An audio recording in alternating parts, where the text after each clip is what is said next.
nasasaktan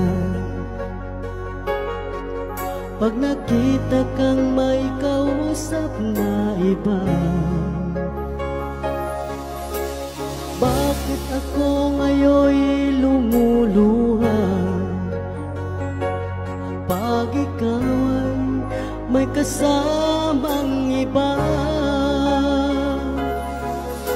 Alam mo ba, nasasaktan ako.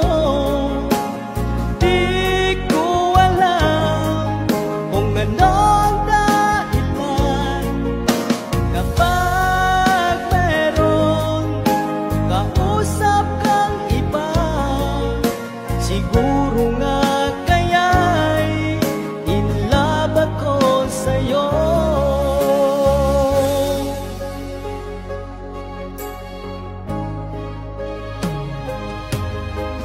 Puso ko'y